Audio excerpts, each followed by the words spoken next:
que podamos verlos junto a nosotros. Pedimos esta bendición en el nombre de Jesús. Amén.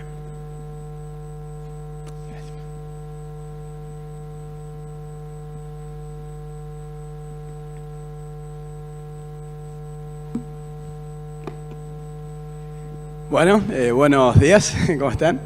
Voy a empezar pagando mis deudas, porque hace unas semanas me había escrito Analia pidiéndome que mande un videito para saludar por el aniversario de la iglesia. Bueno, obviamente no lo mandé porque si no lo hubieran visto. Y ella me decía que dijera un poco qué significaba la iglesia para mí. Y bueno, ella me dijo en 30 segundos, así que no creo que sea algo que se pueda, pero simplemente quería decir que, bueno, Peredo fue el lugar donde yo me crié, donde nací. Y no solo, digamos, físicamente, sino también espiritualmente. Fue un lugar de formación. Y bueno, cuando digo la iglesia me refiero a ustedes, porque la iglesia al final del día no es un líder u otro líder o un pastor, somos todos. Y bueno, Dios no vino simplemente a rescatar personas, Él vino a formar un pueblo. Y este fue el pedacito de pueblo que me tocó a mí.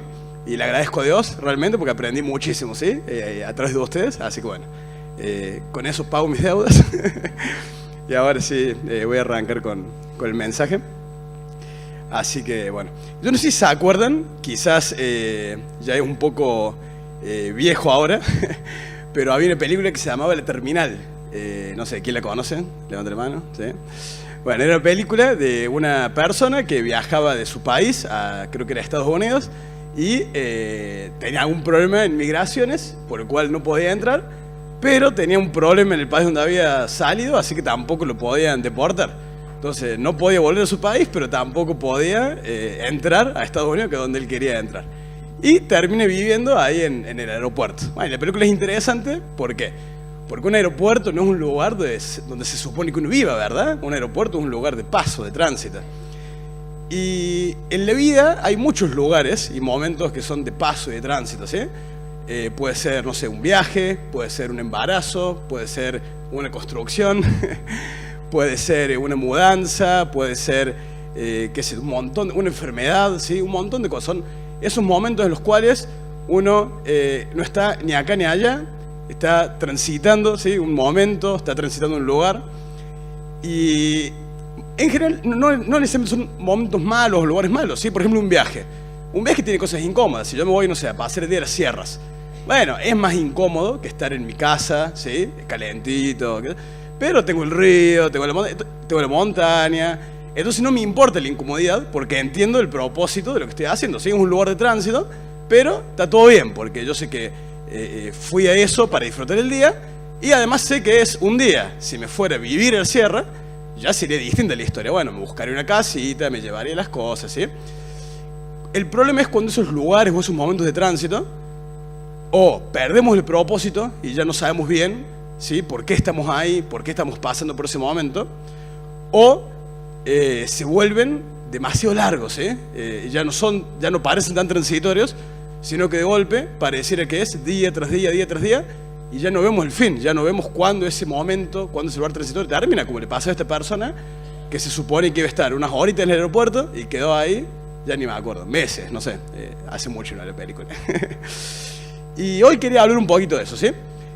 No voy a estar usando las diapositivas porque, bueno, estaba medio en duda de qué cosas iban a quedar adentro y qué no. Pero voy a tratar de ser ordenado en la forma de hablar, así no se pierden. Lo que me gustaría que hagamos esta mañana es repasar un poco la travesía de Israel desde Egipto a la Tierra Prometida, ¿sí? Que para ellos fue un momento de tránsito justamente, y después, bueno, ver algunas lecciones que Dios les enseña a Israel en ese camino, y después con todo eso que hayamos aprendido, ir a la historia de Jesús y cuando él arranca su ministerio. Así que bueno, ese es un poquito él. Si hubiera diapositivas, sería un poquito las diapositivas que habría probablemente. Así que bueno. Entonces, antes de arrancar, quizás una pequeña aclaración. Cuando hablamos de desierto, ¿sí? En la Biblia esta idea de lugares de tránsito o momentos de tránsito aparece mucho con la idea de desierto, ¿sí? Está plagada la Biblia de historias en el desierto, o que Dios lleva al desierto, o aún en los salmos, los profetas, Dios habla de encontrarnos en el desierto. Aparece un montón en la Biblia. acuérdense que el desierto no es necesariamente una prueba, sino que es un lugar donde hay pruebas, ¿sí? Dios nos puede probar en el desierto, pero no es que el desierto en sí es la prueba, ¿sí? Eso es importante acordarse. ¿Y por qué lo digo? Porque nuestra vida, no necesariamente siempre los lugares, esos de tránsito o de transición, son pruebas en sí mismos, ¿sí? Puede ser algo como un embarazo, ¿sí? Puede ser algo como, no sé, una carrera, que no es en sí algo malo, es algo que quizás uno está buscando, pero tiene pruebas adentro, ¿sí? Bueno, y así con muchas cosas. Un ejemplo de lo de la construcción, ¿sí? La construcción fue un proyecto de la iglesia, que es algo, ¿sí? Buena transición, algo de tránsito, y tuvo una prueba muy grande, que fue cuando se derrumbó el techo, ¿no? Entonces ahí vemos un poquito la diferencia. En los desiertos hay pruebas, pero no es que el desierto en sí es la prueba. Y bueno, lo primero que me gustaría destacar es que ese camino desde Egipto a la tierra prometida no fue algo casual, ¿sí? Fue algo que Dios preparó para transformar a Israel. Y yo quiero que veamos un poquito, a veces nos confunde un poco el Pentateuco, ¿sí? Porque es medio complicado, pero el Pentateuco es una historia, ¿sí? Que arranca en Génesis, termina en Deuteronomio, arranca con toda la historia de la creación y después se mueve hacia la historia de lo que es el pueblo de Israel. Pero todavía no es un pueblo, es solo una familia. Cuando arrancamos Éxodo, tenemos un grupito ahí cuando terminamos Génesis, son un par de familias que se mudan desde Canaán hasta Egipto, ¿sí? Están ahí, es un grupito medio chiquito. Cuando arranca Éxodo, ese grupito ya creció, pero ahora es un grupo de esclavos, ¿sí?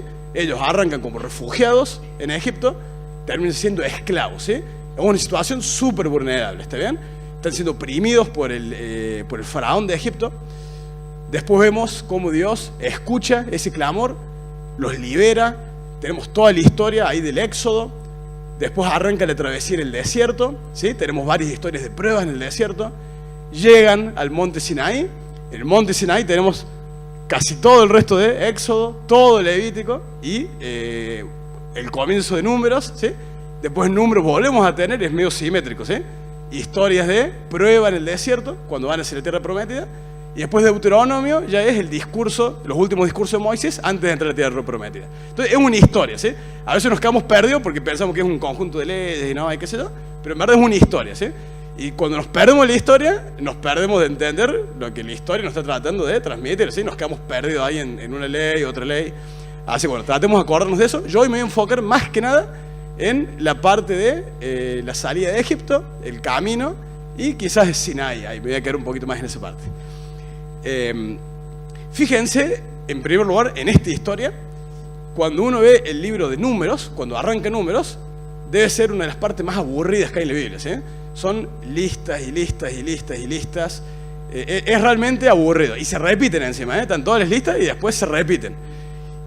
Pero en verdad eso es importante, porque lo que está tratando de hacer ahí el autor en Números es mostrarnos un censo, ¿sí? Es mostrarnos, es un censo militar y es un ejército que está marchando. Y eso es un contraste enorme respecto a este grupo de refugiados y esclavos que estaban en Egipto, ¿sí? Que estaban siendo oprimidos por el faraón, que no tenían ningún tipo de expectativas, ¿sí? Que estaban desamparados, que no se sentían un pueblo, que se habían olvidado de su Dios, ¿sí? Que sentían que su Dios se había olvidado de ellos. Y en Números, cuando arranca, vemos que está completamente transformado, ¿sí? Es una nación que está marchando como un ejército a la tierra prometida. Es un cambio enorme. ¿Y qué pasó ahí en el medio? ¿Sí? Ahí en el medio pasó el resto de Éxodo y Levítico, ¿sí? Y ahí en el medio pasó el desierto y pasó el monte Sinaí. Y de esa manera, hoy cantamos mucho, cantamos una canción que decía, cámbiame, renuévame. Dios utiliza los desiertos para cambiarnos, para transformarnos. Dios utiliza esos momentos de transición. Aun cuando nosotros no lo entendemos, aun cuando nos gustaría que Dios utilice otros métodos, pero para Dios el desierto no es un problema. Para Dios el desierto es el taller donde Él va trabajando y moldeando nuestra vida, ¿sí? Dios se siente cómodo en el desierto, nosotros no, pero Él sí. Y a lo largo de toda la historia de la Biblia y de la humanidad, Dios ha trabajado en las personas, ¿sí? En la iglesia, en su pueblo, en los desiertos. Entonces, yo no me quiero quedar solo con eso, me gustaría mover un poquito más a tratar de entender qué lecciones Dios le quería enseñar en el desierto a Israel. Pero antes de eso, Quería leer un versículo, si puede ser Éxodo 13, 17 al 18, para ilustrar un poquitito lo que me refiere. Fíjense que dice, ¿está ahí? Cuando por fin el faraón dejó salir a los israelitas, Dios nos lo guió por el camino principal que atraviesa el territorio filisteo. Aunque esa era la ruta más... israelitas llegaran a enfrentar una batalla, podrían cambiar de parecer y regresar a Egipto. O sea, Dios no estaba en apuros, Dios no estaba apurado, ¿sí? No es que Dios quería, a ver, bueno, ¿cuál es mi plan? Tierra prometida, bueno, pum, vamos, acá de acá, lo más rápido que se pueda. Dios no trabaja así, ¿sí? Y en nuestra vida tampoco, Dios no está apurado. Dios no solo quiere llevarnos a distintos lugares, a Él le importa cómo llegamos a esos lugares, ¿sí? Él quiere transformarnos en el proceso para que cuando lleguemos a esos lugares que Él tiene preparado para nosotros, estemos preparados para eso, ¿sí? Y esa es la primera enseñanza que vemos en el desierto. Dios quiere formar nuestra identidad. Dios quiere formar la identidad de Israel, ¿sí? Leamos Éxodo 19, 5 y 6.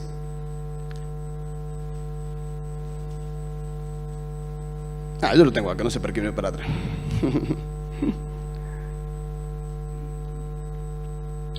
Dice: si ahora ustedes me son del todo obedientes y cumplen mi pacto, serán mi propiedad exclusiva entre todas las naciones.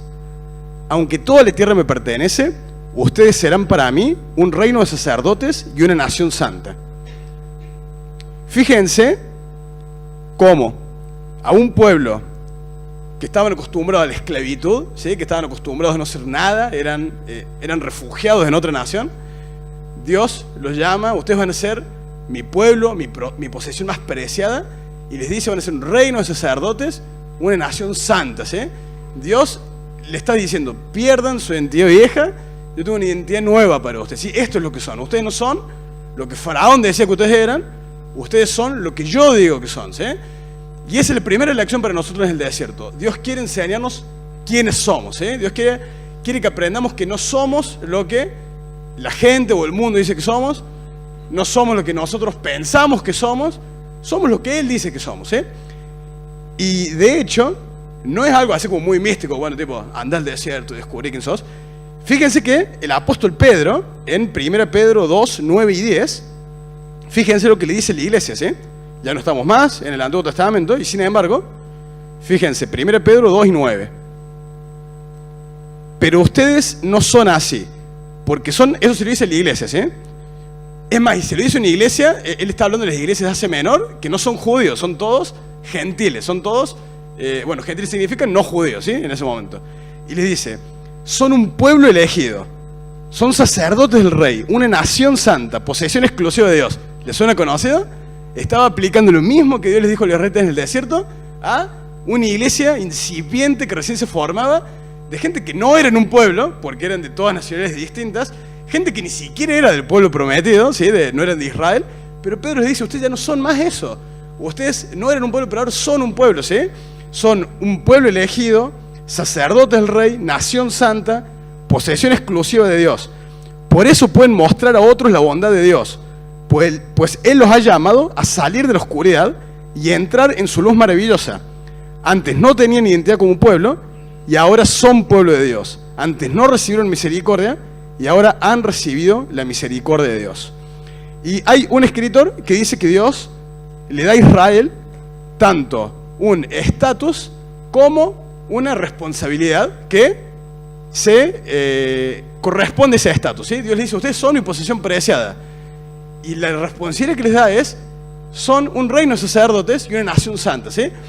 Israel tenía Dios no es que los elige por capricho, Él los elige, y eso es un patrón en la Biblia. Dios siempre nos elige para bendecir a otros, ¿sí? Dios nunca elige para vos. Es una idea muy de la edad media, muy errada, de decir: no, sí, Dios me elige para mi salvación nomás y qué sé yo. Dios siempre elige con un propósito, ¿sí? Cuando Dios elige a Israel, era para que sean de luz a todas las naciones, ¿sí? Dios siempre tiene en mente el resto, todos. Él elige a personas, nos eligió a nosotros como iglesia, pero como dice Pedro, nos trajo de la oscuridad a la luz para que nosotros podamos anunciar esa luz admirable. O como Jesús decía, que su luz brille delante de la gente, para que viendo sus buenas obras, alaben a su Padre que está en el cielo, ¿no? Dios siempre nos elige con un propósito, y esa es la identidad que Dios nos dio. Somos un pueblo un reino de sacerdotes, dice. ¿Qué era un sacerdote? El sacerdote era alguien que representaba el pueblo frente a Dios y Dios frente al pueblo, ¿sí? A eso Dios nos llamó a nosotros, a todos, no solo a los pastores, a todos. Dice, somos un reino de sacerdotes. Nuestra tarea, ¿sí? La identidad que Dios nos ha dado es el representarlo a Él frente a las otras personas, frente a los otros compañeros de trabajo, de estudio, frente, cuando dice a las naciones. Bueno, nosotros somos una de esas naciones, ¿sí? Acuérdense que le estaban hablando a gente que estaba en Palestina, en Grecia, ¿y quiénes son esas naciones? Somos nosotros, somos el cumplimiento de esa promesa, si se pueden pensar, ¿no? Y aún así, seguimos teniendo esa tarea de, en esta nación que nos tocó a nosotros, que es Argentina, seguir siendo de luz, seguir mostrando el amor de Dios, el carácter de Dios a el resto de la gente, ¿sí? Entonces, bueno, esa es la primera lección quizás en el desierto. Dios quiere trabajar nuestra identidad, ¿sí? Segunda lección que por lo menos yo me anoté, debe haber 1000, ¿sí? Esto no es un estudio extensivo, así que les invito a seguir leyendo, meditando, y estoy seguro que vas a tener muchas otras lecciones para enseñarles y enseñarnos. Pero bueno, la segunda lección que yo anoté es que Dios quiere enseñarnos obediencia y también quiere enseñarnos restauración, ¿sí? Cómo arreglar las cosas cuando esa obediencia se quiebra o falla, ¿sí? Vamos a Éxodo 19, 3 al 6.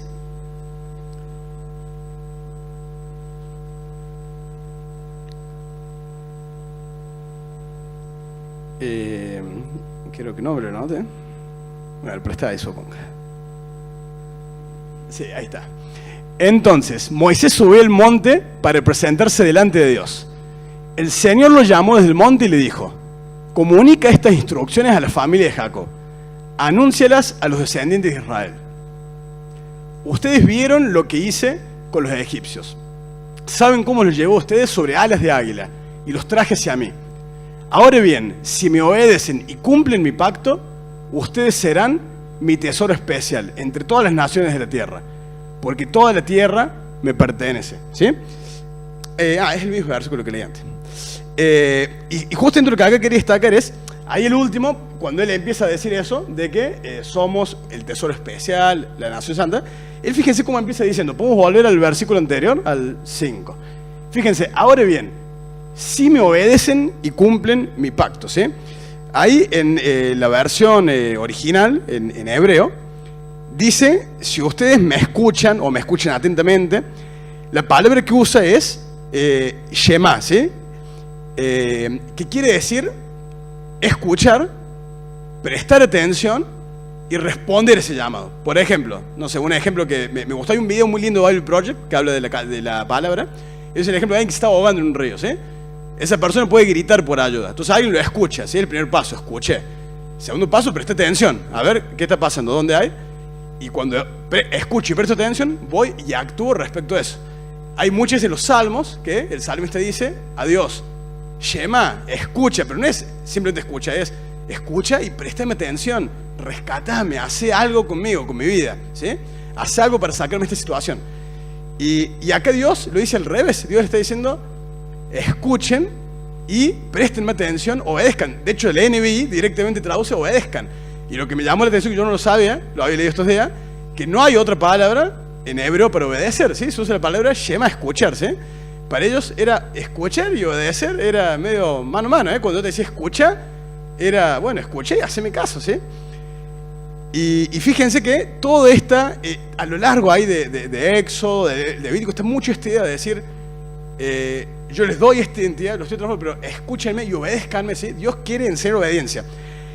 A mí hay algo que me parece muy interesante, cuando el pueblo de Dios está pasando hambre, ¿sí? Ahí en el desierto, y no es que se ponen a orar y decir, Señor, danos comida, se quejan directamente, ¿sí? Se quejan, nos estamos muriendo de hambre, ¿para qué nos trajiste acá, Moisés? Nos vamos a morir, en Egipto teníamos un montón de carne, Bueno, se quejan. Dios, fíjense, lo compasivo que es, lo bueno que es, Él no hace caso a las quejas y les provee, ¿sí? Pero fíjense cómo les provee. Él agarra y dice, bueno, miren, yo les voy a mandar maná todas las mañanas, ¿sí? Pero lo que junten solo para el día, ¿sí? Solo lo que necesitan. Algunos agarran, juntan de más, se les pudre al día siguiente. Moisés se enoja. Yo les dije que junten solo lo que necesitan para el día. Después les dice, el sexto día van a juntar el doble, porque el séptimo día no los voy a mandar.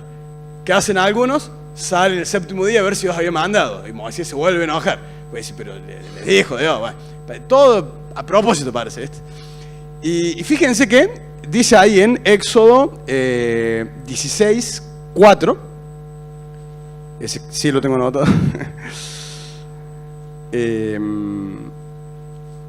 Entonces el Señor dijo a Moisés, voy a hacer que llueva pan del cielo. El pueblo deberá salir todos los días a recoger su ración diaria. Voy a ponerlos a prueba para ver si cumplen o no mis instrucciones. Fíjense que en el desierto las necesidades que pasamos son oportunidades que Dios usa para enseñarnos, ¿eh? Y Dios acá está enseñándole dos cosas a los israelitas. El próximo ya lo vamos a ver en el próximo punto, pero le está enseñando sobre su carácter, sobre quién es Él, pero le está enseñando a obedecer. Él dice, literalmente lo dice ahí, yo quiero ver si cumplen mis instrucciones. Y no estamos hablando de toda la ley, no estamos hablando de que eso era algo más complicado. Son instrucciones sencillas, o sea, Dios arranca con lo fácil. Le dice, bueno, a ver, yo les voy a mandar todos los días comida, van a hacer esto, el sexto día les voy a mandar el doble, el séptimo día no trabajen, ya tienen la comida el día anterior. Más o menos fácil, seamos honestos, hay cosas que sí son difíciles en la Biblia. Esto era algo bastante sencillo que Dios les pedía, ¿sí? Sin embargo, Dios no lo obedece. Quizás no voy a hablar de eso, hay algo más que se lo dejo ahí de tarea. Dios le está enseñando otra cosa en el desierto. Volviendo al tema identidad, le está enseñando descanso, ¿sí? A un pueblo de esclavos que están acostumbrados a trabajar. Dios en primer lugar les está diciendo, yo soy el que les provee. Y en segundo lugar les está diciendo, conmigo no es así. Conmigo no es que van a trabajar todos los días. El séptimo día descansan, ¿sí? Así yo les enseñé, así fue cuando hice la creación. Y no es un descanso de decir, estoy destruido. El descanso de la creación es el descanso de aquel rey que conquistó, ¿sí? Que puso orden a todo. Y dice, ahora me puedo sentar y disfrutar del fruto de ese trabajo. Ahora puedo disfrutar de todo lo bueno que hice. Ese es el descanso de Dios, ¿sí? Y ese es el descanso que Dios nos invita. Y es el descanso que le está invitando a Israel, ¿sí? Es el descanso que le está invitando a decir, conmigo no es como en Egipto. Eso ya cambió. Acá ya no son más esclavos, son un pueblo libre. Y ellos tienen que trabajar en esa mentalidad. La libertad no es algo que das de un día para el otro, es algo que Dios trabaja en nuestra vida, ¿sí? Y Dios quería trabajar eso. Pero bueno, no es otro mensaje, que dar por otra vez. Pero Dios le está enseñando entonces obediencia aún en las pruebas, aún en las necesidades, ¿sí? Y acá sí me quiero detener algo que estaba dudando si lo iba a poner o no, pero lo quiero agregar porque creo que es algo que principalmente como evangélicos nos cuesta mucho entender y algo que yo en particular me costaba mucho entender. Y es que la ley no era una carga para el pueblo de Israel. La ley fue un regalo. Y no lo digo yo, fíjense, en todo el Antiguo Testamento es muy positiva la mirada que hay de la ley. Fíjense el Salmo 119, cómo habla de la ley como algo precioso, ¿sí? Cómo se deleitan en las instrucciones de Dios, en la palabra de Dios, en la ley de Dios. Está lleno de versículos así, no los voy a poner porque está lleno, ¿sí? Lo pueden buscar ustedes, Salmo 119. Es uno de los más largos, es súper elaborado, y el tipo que se sentó a escribirlo, lo hizo porque estaba maravillado con la ley de Dios. Era un regalo, ¿sí? ¿Y por qué era un regalo? En primer lugar, la ley no era un medio de salvación, ¿sí? Fíjense el orden, por eso es importante acordarnos que el Pentateuco es una historia. Dios, por gracia, los salva, los rescata. De hecho, el Éxodo es el modelo de la salvación que tenemos en Cristo. En los evangelios se usa mucho, ¿sí? Los evangelistas, Mateo, lo usan como un modelo. Dios los salva por gracia, no es que Moisés va a Egipto y le dice, bueno, a ver, tengo aquí un acuerdo para que hagamos. Si ustedes cumplen con todo este pacto, qué sé yo, Dios los va a sacar, ¿sí? Tienen que firmar acá abajo, para nada. Dios escucha su clamor, los rescata con poder, como cantamos en otra canción, ¿sí? Los rescata con poder, hace milagros, los libera por gracia, por amor. Y una vez que están en el desierto, Dios les regala la ley, ¿sí? ¿Y por qué ellos lo tomaron como un regalo? Bueno, hay poemas de esa época, de otras culturas, que hablan de la angustia que sentían por no conocer a Dios, por no saber lo que los dioses querían de ellos. Entonces decían, bueno, perdóname si esto otro, y bueno, a ver, capaz que no nos llega la lluvia por esto o esto otro y pedimos perdón. Es re interesante, literalmente hay un poema que quedó, que habla de eso, una angustia terrible porque no conocían a los dioses, ¿sí? Y fíjense si no, en la antigua Roma, en la antigua Grecia, eran dioses caprichosos que nunca sabían qué es lo que querían. Para el pueblo de Israel fue un regalo. Dios es un Dios que se revela, es un Dios que nos dice exactamente cómo es Él, lo que Él quiere, lo que Él anhela de nosotros, quiénes somos, ¿sí? Entonces ellos lo toman como un regalo. A su vez la ley era un medio para esta vocación que Dios le dio a Israel, que es la vocación que Dios le dio a la iglesia, que es de ser luz a las naciones. La ley marcaba a Israel como un pueblo aparte. La ley les enseñaba a vivir con sabiduría. En la ley, ¿sí? Otra forma de traducir ley son instrucciones. Para ellos no era un código legislativo. Fíjense que en el Antiguo Testamento prácticamente, de hecho no hay ocurrencias casi de que, fuera de lo que es el Pentateuco, de que ellos llevaran al pie de la letra las leyes. No hay.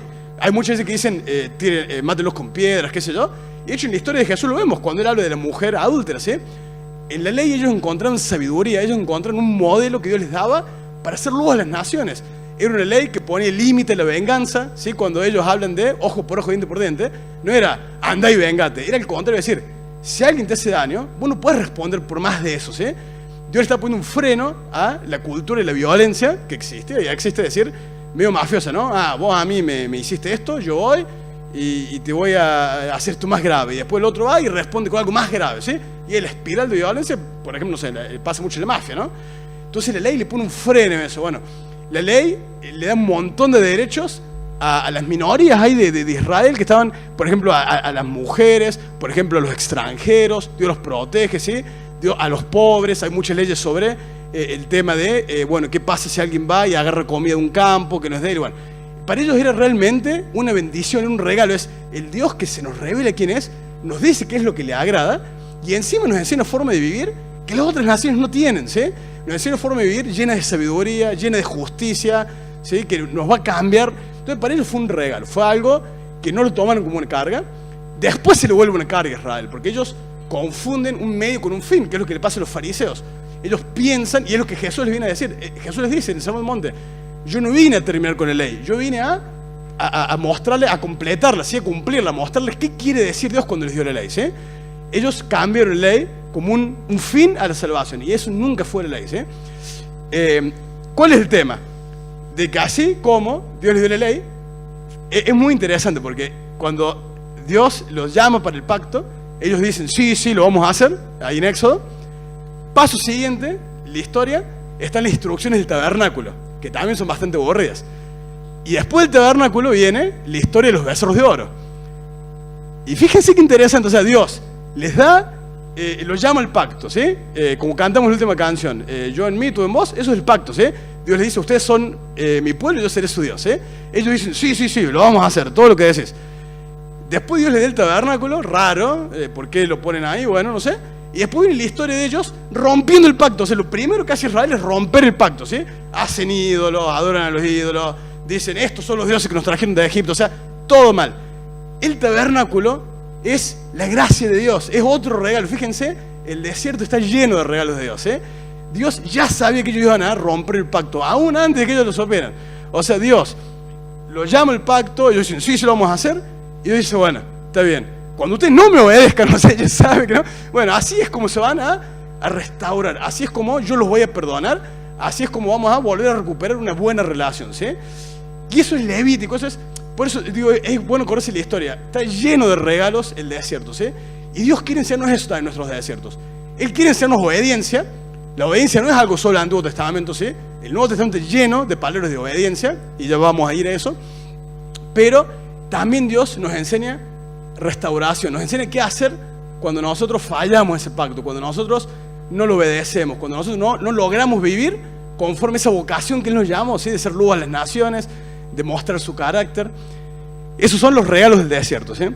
Y bueno, y el tercero, que lo voy a pasar rápido por amor al tiempo y amor a ustedes, es que Dios en el desierto nos revela quién es Él, ¿sí? Hay un pasaje muy famoso ahí en Éxodo 34, 5 al 7. Lo voy a leer rápido y no lo voy a explicar. Los voy a referir a... Hay un video de Value Project muy lindo sobre el versículo, así que lo pueden ver. Dice, el Señor, Dios compasivo y misericordioso, lento para la ira y grande en amor y fidelidad, que mantiene su amor hasta 1000 generaciones después y que perdona la maldad. la rebelión y el pecado. Pero no tendrá por inocente el culpable, sino que castiga la maldad de los padres en los hijos hasta la tercera y cuarta generación. Dios, este versículo, muchos lo toman como Dios revelando quién es Él, ¿sí? Como en la historia de la Biblia, Dios mostrando cómo es su carácter. Y es uno de los versículos más citados a lo largo de toda la Biblia. Y nos muestra esa tensión de un Dios de gracia y un Dios de amor, que también es un Dios justo. ¿Por qué es un Dios de gracia y un Dios de amor? Un Dios justo, justamente también quiere corregir las cosas que están mal, porque eso es lo que pasa. Si viene alguien y qué sé yo, me hace un daño enorme. Bueno, yo espero, si Dios es un Dios de amor, que Dios corrija las cosas, ¿no? El tema, ¿cuál es la tensión?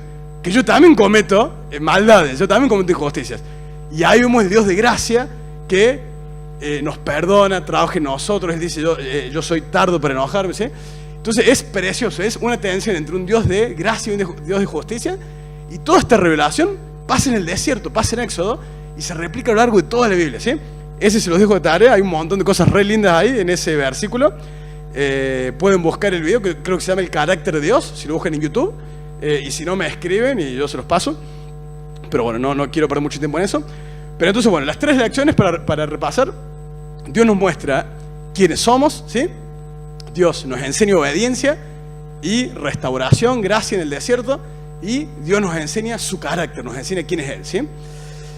Ahora quiero terminar con, yo les había dicho, Jesús y su ministerio, ¿sí? Cuando Jesús arranca su ministerio. Cuando Jesús arranca su ministerio, es un momento de transición también, ¿sí? Es la transición de ese Jesús, que era el carpintero, a el Jesús que va a llevar a cabo la tarea que Dios le había encomendado, ¿sí? Que el Padre le había encomendado. ¿Cómo arranca el ministerio de Jesús? Arranca con el bautismo. Cuando Jesús es bautizado, hay una voz del cielo que le dice: tú eres mi hijo amado, este es mi hijo amado en quien tengo complacencia.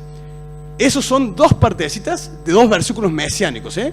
Este es mi hijo amado, viene del Salmo 2.7, y en quien tengo complacencia es Isaías 42.1. Isaías 42.1 es un pasaje mesiánico sobre el siervo sufriente, y Salmos 2 es sobre el rey prometido, ¿sí? De vuelta, después lo pueden buscar, pero él está hablando de la identidad de Jesús. Está diciendo: vos sos ese Mesías prometido, ¿sí? Vos sos mi hijo amado, en vos me complazco. Este es el Mesías que fue anunciado a Israel, ¿sí? Él es el que lo va a rescatar, el que lo va a salvar. Dios estaba trabajando en la identidad de Jesús en su bautismo. Luego el Espíritu lo lleva al desierto, ¿sí? De vuelta, fíjense en estos momentos de transición, Dios trabaja en el desierto. Y en el desierto Dios permite que el diablo venga y lo tiente. Y fíjense que el diablo también entiende cómo Dios trabaja. Porque lo primero que hace el diablo cuando lo tienta, y de hecho en la tentación, dice: si en verdad eres el Hijo de Dios, ¿sí? O sea, Jesús acababa de decirle a Jesús: este es mi hijo amado, en él encuentro complacencia, ¿sí? Y lo primero que hace el diablo es atacar eso, es atacar nuestra identidad. El diablo le encanta atacar nuestra identidad, poner mentiras en nuestra cabeza, hacernos dudar de quiénes somos en Dios, ¿sí? Entonces, siempre recordemos qué es lo que Dios dice de nosotros, no lo que nosotros pensamos, lo que nos dicen los otros, es lo que Dios dice de nosotros, ¿sí?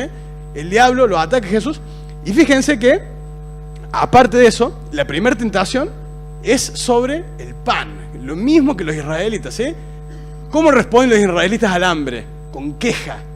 Se quejaron: Dios no está con nosotros, Dios no nos acompaña. Jesús, ¿qué dijo? No solo de pan vivirá el hombre. Es una cita de Deuteronomio, cuando Moisés está hablando de la historia de los israelitas que fueron probados, ¿sí? Jesús conoce la historia de Israel y él se ve como ese Israel que está reviviendo esas pruebas, pero Jesús las pasa las pruebas. Y Jesús dice: yo no voy a proveerme sustento para mí solo, yo confío en ese Dios que es el que provee el maná día a día, el pan de cada día. Fíjense cuando Jesús ora, cómo lo tiene en la cabeza. Es un Dios que nos provee día a día, ¿sí? Y él dice: no solo el pan vivirá el hombre. La segunda prueba es, le dice que se tire de la punta del templo, ¿sí? Y Jesús responde con otra cita del Deuteronomio, que dice: no pongas a prueba al Señor tu Dios. Y después dice cómo hizo Israel en Masa. Y cuando vas ahí a Éxodo, era otra historia de prueba, ¿sí? De cuando no tienen agua.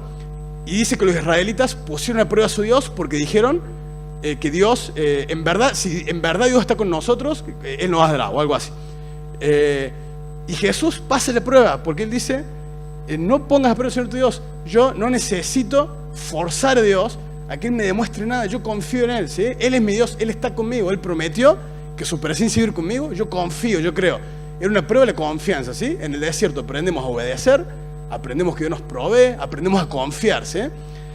Y la última, cuando el diablo lo tienta a Jesús a un atajo, porque ¿qué le prometió Dios al Mesías? ¿Sí? Ahí en el Salmo 2. Él le dijo, heredarás todas las naciones, ¿sí? Todos los reinos de la tierra van a ser tuyos, vas a reinar.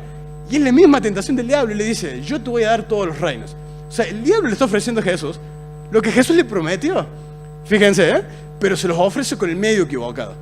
Y esa es otra enseñanza que tenemos en el desierto. Dios nos hace un montón de promesas, ¿sí? Y ya no me refiero solo como hijos, como iglesia también, como pueblo de Dios. Pero no las tenemos que considerar a cualquier costo, ¿sí? En la iglesia los medios importan, ¿sí? El medio, el fin no justifica los medios, ¿sí? Y Jesús pasa esa tentación porque dice, solo el Señor adorará, ¿sí? Mi lealtad está con Dios, no está con nada más. Entonces, como iglesia, no nos dejemos llevar por gente que nos ofrece caminos, atajos, ¿sí? Ya sean políticos, empresas, lo que sea, ¿sí? Hay mucha gente que le quiere ofrecer esos atajos. Nosotros no nos dejamos llevar por eso, ¿sí? Nosotros confiamos en Dios. Nosotros entendemos de quién depende nuestra lealtad, a quién adoramos, ¿sí? Y confiamos en las promesas de Dios y confiamos que Él, a su tiempo, a su manera, va a llevarnos a esas promesas. No necesitamos romper el pacto para conseguir lo que Dios ya nos prometió que nos va a dar, ¿sí? Y bueno, Jesús pasa todas las pruebas. Después, ese es otro mensaje, tenemos toda la vida de Jesús. A veces somos muy rápidos a pasar a la muerte de Jesús y nos olvidamos de que tenemos un montón de enseñanzas en la vida de Jesús. Jesús nos enseña un montón de lo que es cómo vive una persona que vive conforme a la voluntad de Dios, cómo vive alguien que muestra a Dios a las naciones, que muestra a Dios a su prójimo. Y después Jesús completa la obra que el Padre le dio. Él muere en la cruz por nosotros, ¿sí? Él nos da entrada, acceso al Padre. En Él tenemos gracia, es nuestro éxodo, ¿sí? Nos rescata de la esclavitud del pecado, nos libera sin pedirnos que lo obedezcamos, ¿eh? Jesús nos libera por gracia. Y con eso quiero empezar a cerrar. Es lo primero que quiero hacer énfasis, ¿sí? Por más de que hable mucho de la obediencia, de la vocación que Él nos dio, recordemos esto, ¿sí? Somos salvos por gracia. No tenemos que hacer nada para merecer a Dios, ¿sí?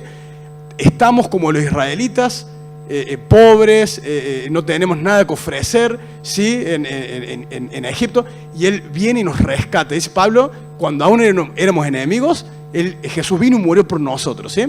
Por gracia. Ahora bien, hay un autor que dice, Jesús terminó todo el trabajo que Dios le dio, pero no terminó todo el trabajo. Yo me quedé pensando. ¿Por qué? Él dijo, bueno, ahora vayan ustedes, hagan discípulos, enseñándoles a obedecer todo lo que yo les he enseñado. Dios nos dio a nosotros, una vez que nos salvó, la misma vocación que le dio a Israel, ¿sí? Una vocación de ir y hacer discípulos, ¿sí? Ir y mostrarle a nuestros vecinos, nuestros compañeros de trabajo, nuestras familias, nuestros amigos, cómo es una vida de alguien que ama a Dios, ¿sí? Cómo es el carácter de Dios, cómo es el carácter de Jesús. Jesús es ese Dios hecho hombre, ¿sí? Cuando mostramos a Jesús, mostramos al Padre, eso lo decía Jesús. Y esa es la tarea que Dios nos encomendó. Dios no terminó su tarea en el mundo, no terminó su trabajo. Jesús terminó la tarea que Dios le encomendó, pero Él nos encomendó a nosotros otra tarea, ¿sí? Y Jesús nos prometió, yo voy a estar con ustedes todos los días hasta el fin del mundo.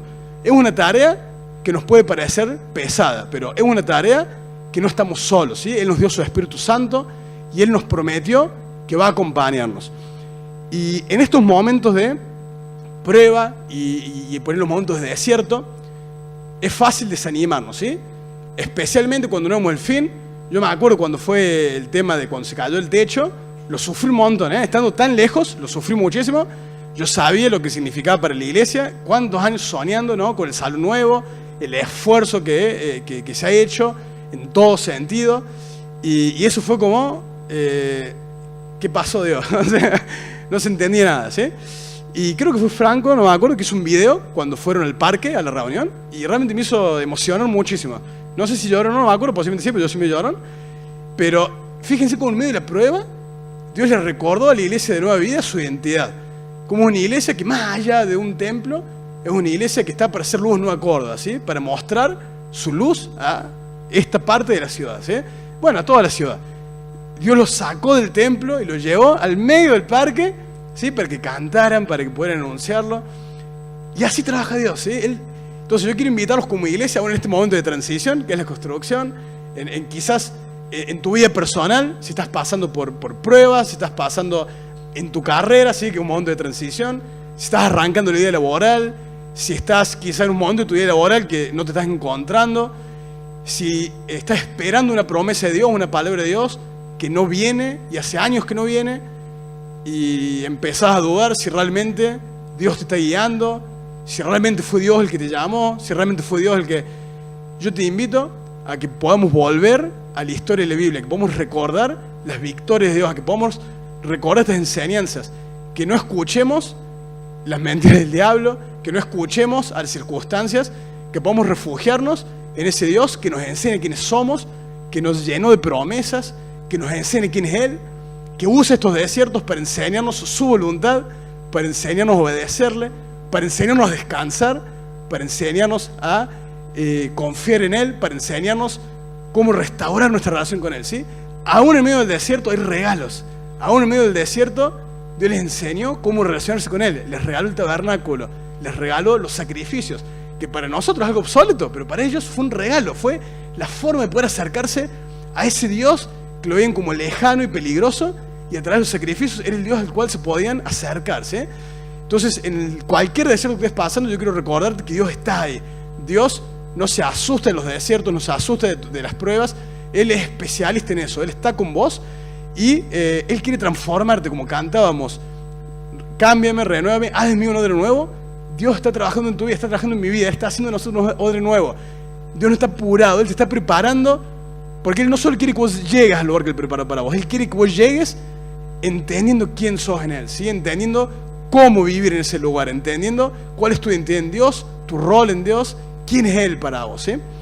Y como el salmista oraba, yo quisiera orar también hoy, que digamos, enséñame Señor tus caminos, ¿sí? Y cómo transitar en ellos. Así que bueno, oremos juntos, ¿sí? Querido papá, yo te doy gracias porque vos sos un Dios que escucha, Señor. Vos sos un Dios que está atento a nuestro sufrimiento. Sos el mismo Dios que no estaba distraído, que habías escuchado el sufrimiento de tu pueblo en Egipto. Lo que a nosotros nos parece tardanza, Señor, para vos no lo es. Y vos a su debido tiempo fuiste y los rescataste, Señor, con mano poderosa. Yo te quiero pedir hoy, en primer lugar, por aquellos que se sienten desesperados, Señor, por aquellos que sienten de que no hay salida, por aquellos que sienten de que no hay solución, de que vos no lo estás escuchando, de que están solos, de que están siendo oprimidos y nadie está con ellos, que ellos puedan recordar la historia del pueblo de Israel y cómo vos escuchaste, Señor, su llanto, vos viste su sufrimiento y actuaste, Señor. Y vos sos el mismo Dios que escucha, que presta atención y que actúa. Te damos gracias, Señor, por la salvación poderosa que hiciste en Cristo, Señor. Vos nos liberaste del poder del pecado. Vos nos liberaste de la esclavitud, Señor. Nos llamaste a tu luz admirable y nos diste una identidad nueva, Señor. Nos diste, a los que no éramos pueblo, nos llamaste pueblo y nos llamaste reino de sacerdotes, Señor, nación santa. Nos separaste por un propósito.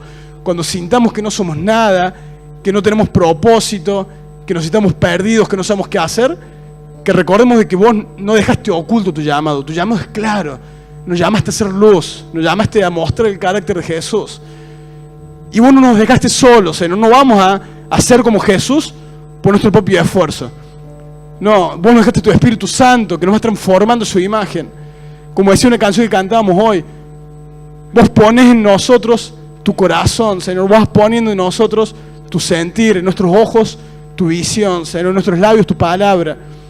Señor, que seamos llenos de tu Espíritu Santo, Señor, que puedas ir transformando nuestras vidas por tu gracia, por tu misericordia, para que podamos obedecerte, Señor, para que en esa obediencia, que no es una obediencia caprichosa, vos nos llamás obediencia porque en esa obediencia hay sabiduría. En esa obediencia vamos a mostrarles a las naciones, vamos a mostrarles, Señor, a los otros, el Dios grande que sos, el Dios bueno que sos, el Dios amoroso que sos, Dios de justicia, Dios de compasión. Te pido que nos ayudes, Señor, y te pido que aun cuando rompamos ese pacto, aun cuando te fallemos, gracias porque en Jesús tenemos ese sacerdote perfecto que ofreció un sacrificio una vez y para siempre, Señor. Y esa es mi última oración hoy, que aquellos que nos sentimos lejos de vos, que sentimos que te hemos fallado, podamos acercarnos una vez más a vos, sabiendo que en Jesús no hay condenación, que en Jesús tenemos perdón y de que, como decía el apóstol Pablo, aquel que comenzó la buena obra va a ser fiel en completarla, Señor. No hay transición que dure para siempre. Vos completás la obra que comenzás. Y cualquier desierto que estemos pasando, va a pasar, Señor. Y no va a pasar porque lo digamos, va a pasar porque vos lo decís, lo dice tu palabra. Vos sos un Dios fiel y un Dios que completa lo que comienza, Señor. Te damos gracias, te adoramos. En el nombre de Jesús. Amén.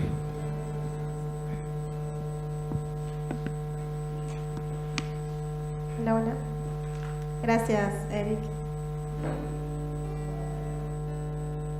Vamos a terminar cantando. ¿Ven?